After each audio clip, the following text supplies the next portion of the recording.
One of the more interesting schools of ancient Greek and later Roman philosophy is that called Cynicism. And there are debates about whether this is even a coherent school at all, whether its origin stories are historically veridical or not. There's all sorts of interesting matters associated with this. And the Cynic impulse has transformed over time. The meaning of the very word has changed, but there's still lots of traces of what it was that the original Cynics were quite interested in and advocating for in terms not just of philosophy as an academic discipline, but as a way of living, a way of orienting oneself towards the world, oneself, other people, society.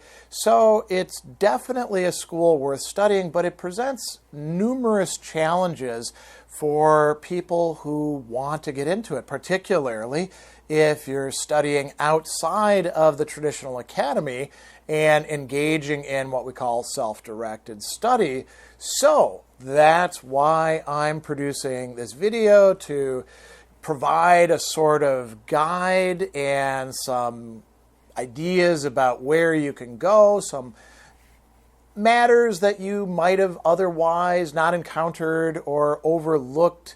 And hopefully this will be helpful for those who want to begin studying this interesting tradition of philosophy. And for those who've already gone a little ways into it, you might learn a few things along the way that you didn't already know.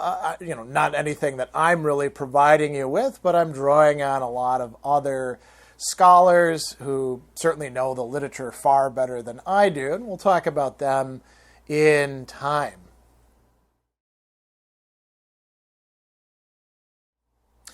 I think it's an entirely fair question to begin with, not just for the Cynics, but for any philosopher.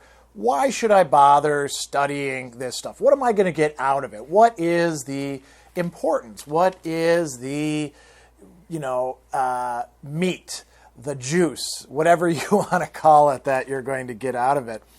And I'd begin by saying, within the history of philosophy, we typically classify the Cynics as what some people call a minor Socratic school. That is, it's supposed to have had its origins in this really important guy, Socrates, who didn't just inspire Plato and then, of course, lead to Plato's famous student Aristotle, but also other branches and movements and schools of philosophy, which would include the Cynics, who then lead to the Stoics, big important school as well.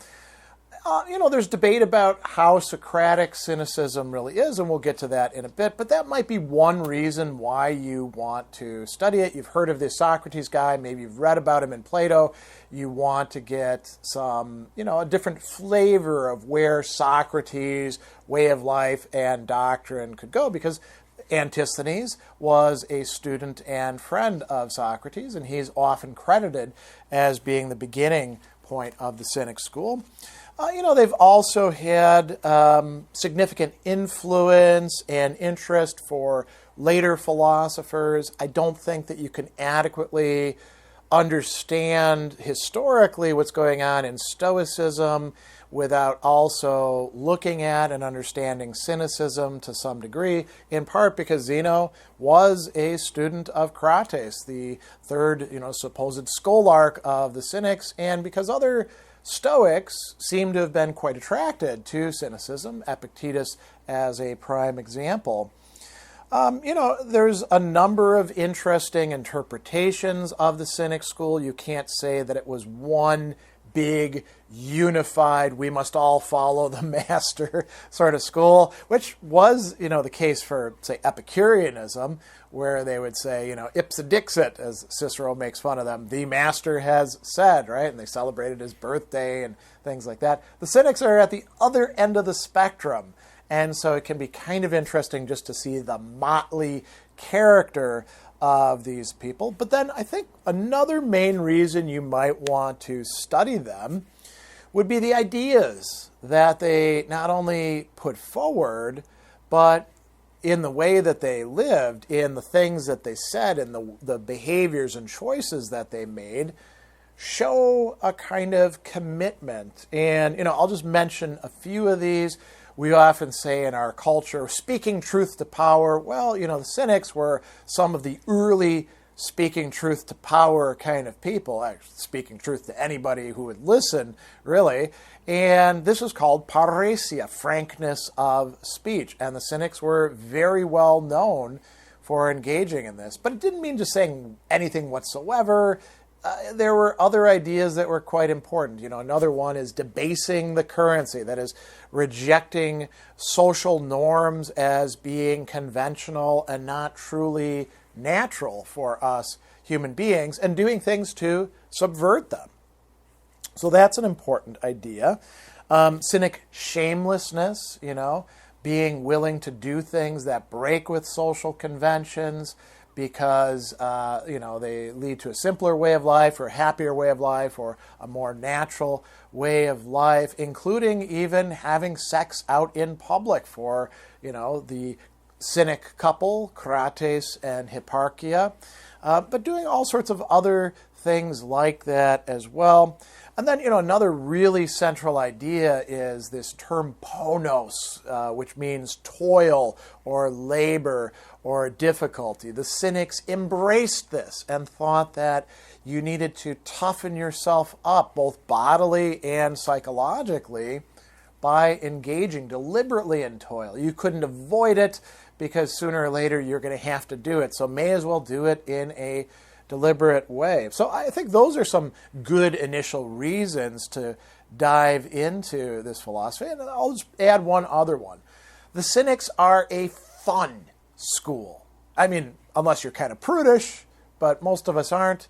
And so I think you'll have a lot of fun reading the things that they actually say and thinking about their crazy, sometimes, examples. Now, with this school, we have a number of very practical questions about the school itself and the text that we would discover it through. And, like the Stoics and to a lesser extent the Epicureans, because we do have some things from Epicurus himself, we're in a bit of a quandary. The early Cynics, we know things about them, but we don't have their actual writings. And so just to give you an example, well, several examples. So Antisthenes, this is coming from Diogenes Laertes. Diogenes is nice in part because he gives us listings of what these people are supposed to have written. And so I'm not going to read all of these, but he says, Antisthenes' writings are preserved in 10 volumes. The first includes a treatise on expression or styles of speaking, Ajax, or the speech of Ajax, Odysseus, or concerning Odysseus, a defense of Orestes, or concerning forensic writers, Isography, or Lysias and Isocrates, so those are rhetoricians, right? A reply to the speech of Isocrates entitled Without Whiteness. And then it jumps forward. I'll just read the third volume. The third volume are treatises on the good of courage, of law or of a commonwealth, of law or of goodness and justice, of freedom and slavery, of belief, of the guardian or on obedience, of victory and economic work. I mean, all over the map, right? And there's many other ones as well. And, we see these listings in the entries for others as well. So we've lost every one of these texts, unfortunately. Diogenes himself is supposed to have written these.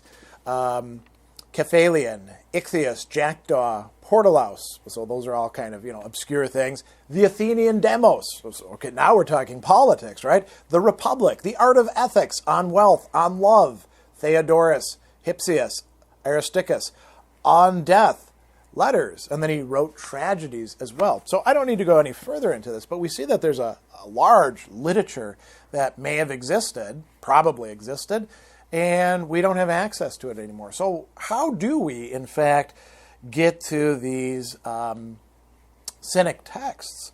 Well, Diogenes Laertes, who I just mentioned, is one of the very important authors because in his Lives of the Philosophers, in Book 6, he is going to give us lives of Antisthenes, Diogenes, Monimus, Onesicritus, Crates, Metrocles, Hipparchia, Menippus, and Mendemus. And he'll also talk about Zeno and how Zeno was trained by Crates, among others. And he'll talk about another important Stoic philosopher who kind of goes off and does his own thing, Ariston, who some people think is influenced by Cynicism. So what he's giving us in these lives are the sayings and the deeds of these philosophers. And then he gives us, the book listings, but he also tells us other things that they thought, right? So that's a really important source text for learning who these cynics were. Another that's quite important is Xenophon's Symposium, at least if we want to know more about this guy, Antisthenes.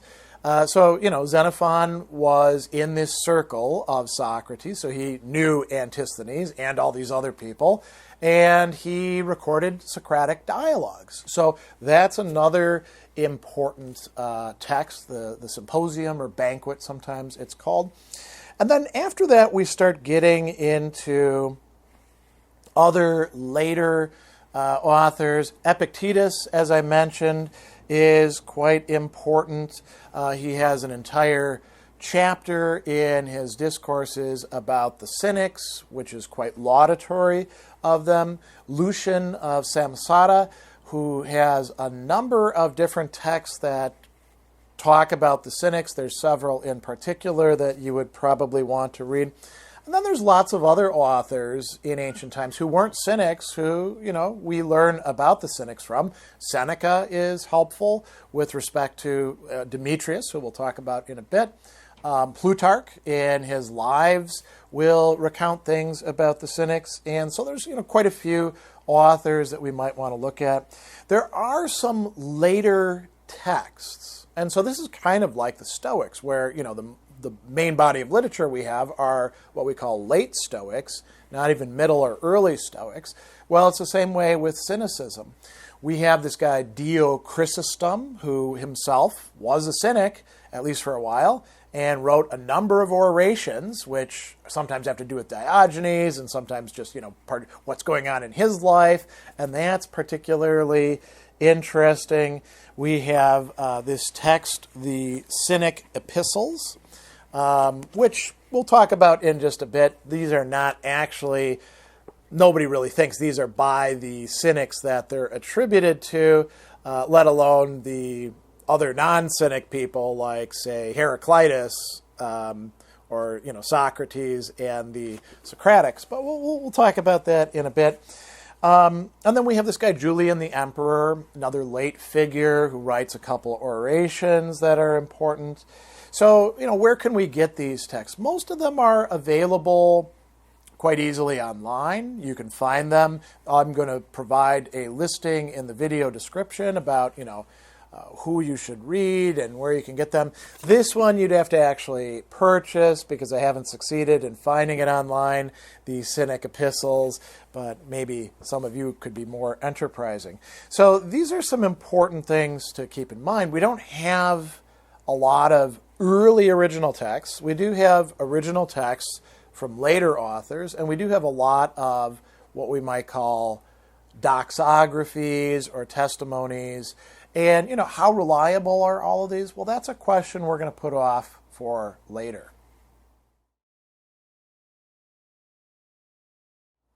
So my suggestions about where to start would include several sets of recommendations. I've already mentioned to you Diogenes Laertes, Lives of the Philosopher, Book 6.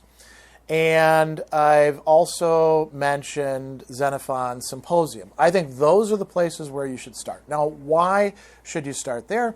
Because what we're getting are depictions of, Antisthenes, Diogenes, Crates, some of the other people who are in these circles, including, Metrocles and Hipparchia, brother and sister, Hipparchia married to Crates, some of these other more minor figures, and we're getting it reinforced with Xenophon's depiction of Antisthenes and his connection to other Socratics. So I think that is the very starting point for you.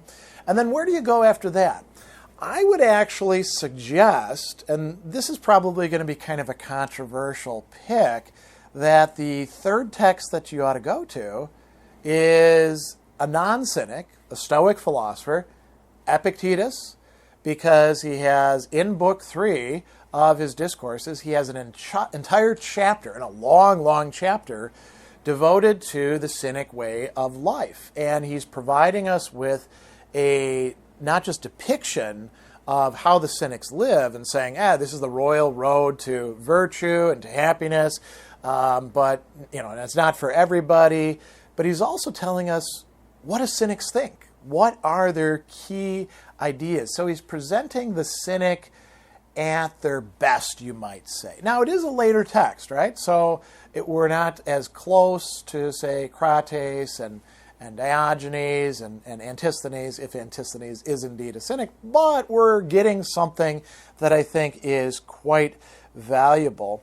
And then after those, I would suggest you could go in a couple different directions. The direction that I would actually suggest going in would be to go to three main thinkers that are, from a later time. So one of them I mentioned, well, actually I've mentioned all of these already. The one that I mentioned as an emperor, Julian the Apostate, Julian the Emperor, he's kind of late, and he's got these two very interesting orations, 6 and 7. 6 is to the uneducated cynics, because there are a lot of people who were pretending to be cynics, or they maybe in their own mind they thought that being a bum and panhandling and just talking smack to people was the cynic way of life, never washing, all that kind of stuff. What we'd call these days kind of dirty neo-hippies.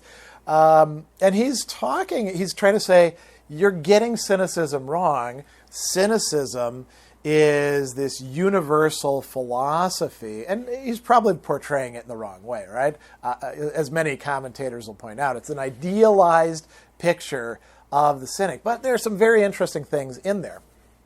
Then we have Dio Chrysostom, who was living as a cynic, especially, in exile, wandering around and giving these very, very interesting orations to people. This is where we get a lot of the stories of Diogenes from, actually. So I would read your way through as many of his orations as you find interesting. It's perfectly fine to jump around and skip around because they're not in some sort of, thematic sequential order or anything like that. And then we have one of my favorite authors of ancient times, Lucian of Samosata, who is kind of a skeptic, kind of a cynic, kind of all over the map. And he's primarily interested in, satirical work, which kind of fits into cynicism to some degree.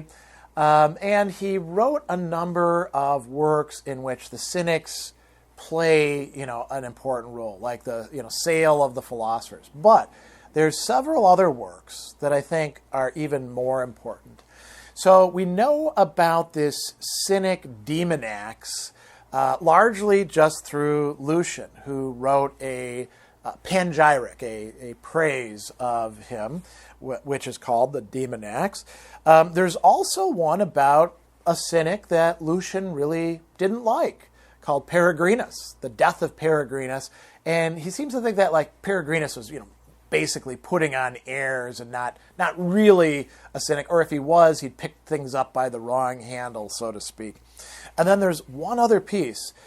There's debate about whether this is actually by Lucian or not. It's called the Cynic, and it presents, you could call it an apologia, a justification on the part of the Cynic for their way of life against Lucian as a critic of them, which is very, very interesting. And So you put all these works together. We've got, now Diogenes Laertes, Xenophon, Epictetus, Julian the Emperor, Dio Chrysostom, and Lucian. And you're going to get a pretty good picture about cynicism throughout the ages. I would also say that it would be well worth getting your hands on these Cynic Epistles. These are circulating later on, long after these people are passed away, but these Cynic Epistles, they're not probably by any of the people that they're attributed to, but you can say they're certainly cynic in their spirit.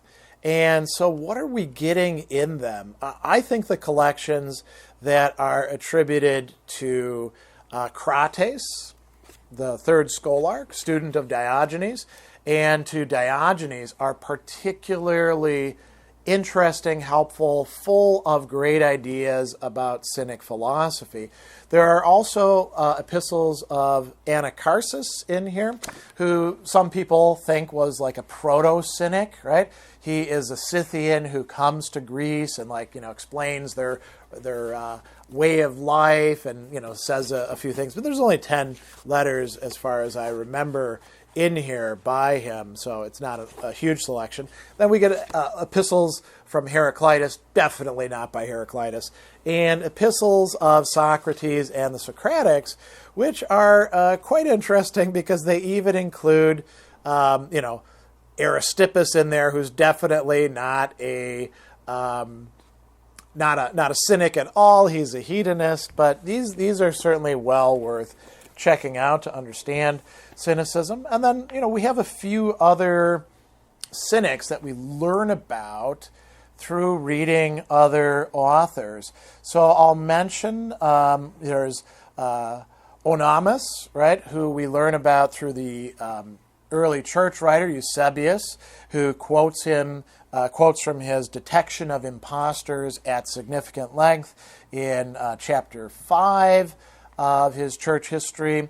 We learn about Onesicritus from Strabo. Now, he's a guy who actually went off to India and supposedly engaged with gymnosophists who might have been, Jain or Buddhist or some sort of philosophers, and, compared their ways of life to each other. So that's preserved in Strabo. We also find this guy Demetrius being talked about in Seneca, who is a Stoic, in his On Benefits, Book 7, and in Epistles 20 and 62. So, sort of tantalizing glimpses of more cynics. There's also discussions in Plutarch here and there in the Lives and, other places as well. But I think those would be, you've got your beginner level stuff, and then you expand it to include the letters and Julian and, Lucian and Dio Chrysostom, and then we've got these other testimonies that could be well worth reading and thinking about. So that's probably enough to get you started. I do have some advice for you that is based on the formats of the works that we have to learn about cynicism from. And the first bit of advice that I have for you is, you don't have to take any one of these works too seriously. They're not gospel truth, like something that you have to buy into and believe, or you're not a cynic. You don't know if you want to be a cynic yet, right? So, you read Diogenes Laertes. Did every single thing that he says happen? We don't know. We'll never know, right? Unless we get to talk to Diogenes or Antisthenes or Crates or whoever else themselves. So, you could kind of take some of this with the proverbial grain of salt, but these are the best things that we have for learning about the Cynics. So you want to put aside any absolute preoccupation with, I have to be completely certain about these philosophers. You're not going to have that. And so, the kinds of works that we have, we can say, with, Epictetus definitely believed this, or Lucian, provided Lucian actually wrote the things attributed to him, believed these sorts of things, but that's about it. I think that another thing that might be worth keeping in mind is that cynicism, it's a practical philosophy. So you might actually get some benefit out of experimenting with the things that are being put forward as Cynic philosophy. I'm not saying you need to necessarily go carry a pot of lentils across the marketplace or anything like that, but you can do other things instead. You don't need to go and hug statues in winter like Diogenes did, or throw away your cup when you see a child scooping up water in their hands, but you can put some of the basic ideas into practice and see what happens, And so, you can look at these texts as being not just communicating what it is that these people thought and did and said, but communicating a way of life that you yourself could perhaps embrace in the present. And there are a number of people in the present that are carrying out things kind of like this, all the emphasis on simplicity, on paring things down. That's kind of quasi-cynic. I think that another thing that you ought to realize is that you are going to find inconsistencies in these texts. For example, Crates in his letters has a number of interesting bits of advice and explanations for who you should ask for money or resources from and who you shouldn't. Is his advice completely consistent from letter to letter? Whoever the pseudo-Crates is, well, no, not exactly. But you can kind of figure out what the overall idea is and see if you can piece together a coherent way of life, a coherent doctrine, something that is, perhaps not contradictory, but still has tensions within it that requires thinking and application. The last thing I'll say about the format of these is that every single one of these texts is not written just to provide objective, no motive kind of truth about stuff. You're really not going to find that in much philosophy at all. And as a side note, anybody who tries to tell you that they're giving you that is probably selling you a line, right? So each of these has a particular point of view. Julian the Apostate, or the emperor, is saying, hey, you dirty hippie cynics over there, you're not being like real cynics. You should direct yourself back to this philosophy. Dio Chrysostom is explaining, his way of life and Cynic way of life and all sorts of things to people in orations. Epictetus is saying, hey, I'm a Stoic, but if you want to take the short path, here's what it looks like. Don't embark on it and embarrass yourself unless you can actually do this. Diogenes Laertes, his job, as far as he sees it, is to tell you what it is that these people said and did, and what books they wrote, and what their doctrines and way of life was, and then let you figure it out, right? So it gets even more like this. If we think about Seneca, who's a much less cynic Stoic than Epictetus is, bringing up this guy Demetrius, right? Or Eusebius, who is clearly using this cynic who he's quoting to try to bash the Greek polytheists, right? So everybody's got an agenda. Every text has got its own origin. And that also applies to the secondary literature that we can read about it, which might be quite helpful for you as well.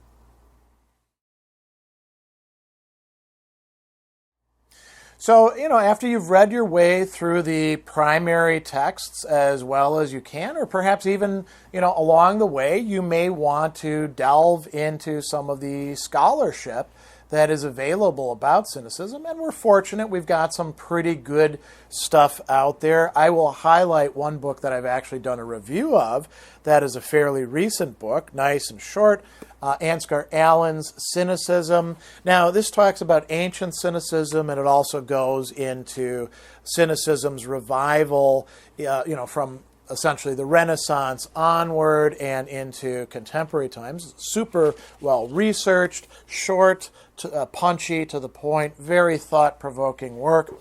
Another important thinker is William Desmond, and I've got two books that I recommend by him. So this is a less recent, but still fairly recent book, 2008, Ancient Philosophies, Cynics. It's just called Cynics, and it provides you with sort of an overview of who were these people, what do we know about them, and then it goes into a bunch of very interesting chapters where it looks at key ideas: renunciation of custom, life according to nature, chance, fate, fortune, and the self, anarchist, democrats, cosmopolitan kings, and then Cynic legacies. Like some of the other texts, it's got a glossary of Greek terms, which I think can be helpful for you. Desmond also has another very interesting work, The Greek Praise of Poverty, Origins of Ancient Cynicism. So this is a little bit more of a comparative work, and it's focusing in on the life of poverty, a deliberate life of poverty, putting aside the pursuit of wealth and honor and stuff like that. And this book as well is fairly recent, 2006. So those are well worth checking out. I've got a few other recommendations here. If you're interested in the connection between cynicism and Christianity, there's a very recent book, 2019, translation of originally Cynicisme et Christianisme dans l'Antiquité, Cynicism and Christianity in Antiquity by Marie-Odile Goulet-Cazé, translated by Christopher Smith. Really good, put out by Erdmans. Ranges over all sorts of cool stuff. Doesn't just talk about Christianity, but also ancient Greek and Roman religion, the Talmud, and all sorts of things like that.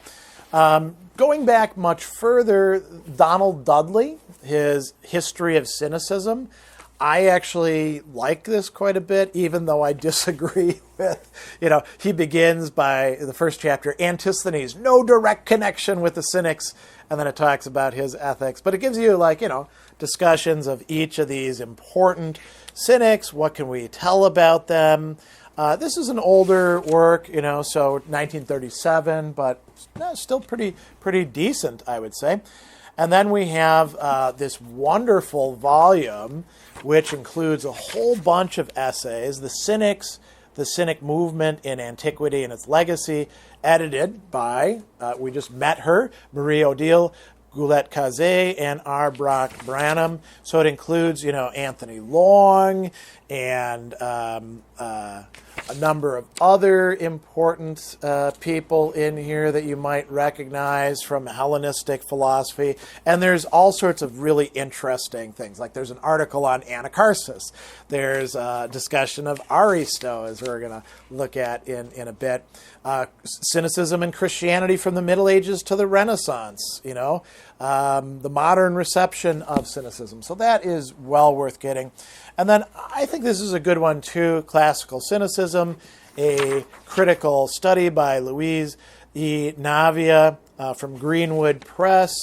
This is a little bit more dated, 1996, but it talks about where cynicism is coming from. It's got chapters on Antisthenes, Diogenes, Crates, and then Hellenistic and Roman cynicism. So those are, there's other good secondary literature out there. You find lots of articles as well, but those are the book-length studies, and I think you're going to be able to find some of these fairly easily in not just, college and university libraries, but decent public libraries as well, particularly, William Desmond and his work. So those are some of the secondary lit things that I would suggest. There's also, plenty of resources online that you can find, including my own videos about the Cynics.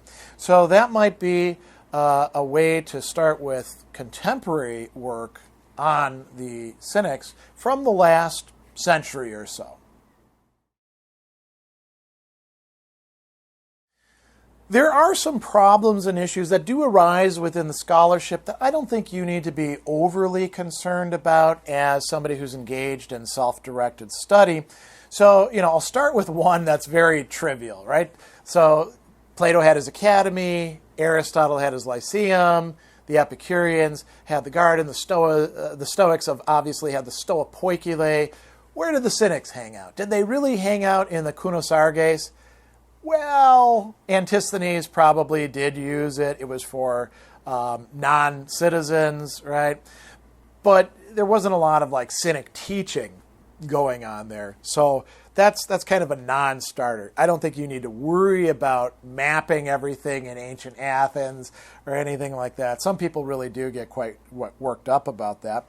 Another one that I don't think you need to be super, super concerned with is this vexed question throughout the scholarship. Was Antisthenes the first Cynic or was Diogenes the first Cynic? And there's arguments being given back and forth for the two of them. If Antisthenes wasn't the first Cynic, he certainly was influential on it. You could call him a proto-Cynic, whatever you want to do. I'm perfectly happy with the orthodox succession of Socrates to Antisthenes, who then is doing his own thing. Diogenes coming along, maybe or maybe not being educated by Antisthenes, depending on how we date things, but certainly intensifying and expanding cynicism. And then just as important as Diogenes, Crates, the supposed third scholarch, known for his philanthropia, love of humanity, showing us a different way to be a cynic that doesn't involve masturbating in the marketplace, right? So I don't think you have to be overly concerned about this succession, And this leads us into another really important issue. There's a lot of people very concerned, not just with the Cynics, but also with Socrates or with religious figures like Jesus or the Buddha or Confucius. How much of this is historically reliable? We don't know, The issue isn't really, did Diogenes say every single one of these things that are attributed to him, or did Crates write any of these letters? That's not really the main concern. The ideas being conveyed, the issues, all of these sorts of things, the way of life that is being presented. That's really what we're interested in here. So I don't think you have to worry too much about that. Another one that comes up as well is cynicism just a way of life or a practice? So maybe I don't need to read any of these texts at all. I should be out there being Diogenes in the marketplace. Well, first of all, Diogenes isn't the only Cynic or the only way of being a Cynic. And, this kind of goes with any philosophy of life. You can't adequately do a philosophy as a way of life that's distinctive and faithful to whatever you're claiming to be, whether it's Stoicism, Epicureanism, Cynicism, Aristotelianism, whatever it is, without actually engaging with the text, the literature, the teachings, the ideas. There's a dialectic that goes back and forth between them. So there are some people out there that might be troubling you by saying, oh, you don't need to read anything. As a matter of fact, it's a bad idea for you to do that. Just don't listen to them. You don't have to be concerned with those people. They're not actually speaking truth to power. They're not practicing any helpful parrhesia. They're just justifying their own, acting like a bum. They would be the ones that Julian the Emperor is criticizing. And then finally, the last one, I think you don't really have to be super concerned with. Besides Antisthenes, who's really a Cynic? Is Anacharsis, the Scythian, a Cynic? Cynicism isn't around at the time. The Cynics looked to him as like a sage. They also thought Hercules was somebody they could bring in. You don't have to be super concerned about that, determining one way or the other. Aristos of Chios, another person, potentially a Cynic. We don't really know. We don't have enough about him. So you don't have to worry about who's in the box, who's outside of the box. There isn't any box, right? You're literally thinking outside of the box with this. There is a continuity, there is a literature, there is a way of life, and you will do better to put all these worries aside for the moment until you've read your way around the text and perhaps read some of the secondary literature where very smart people are grappling with these questions.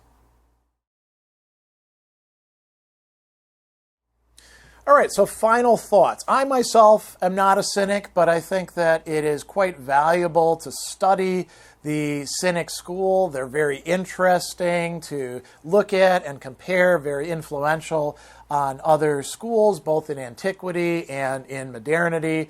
So, if you're going to engage in a fairly comprehensive curriculum, you will not want to ignore the Cynics.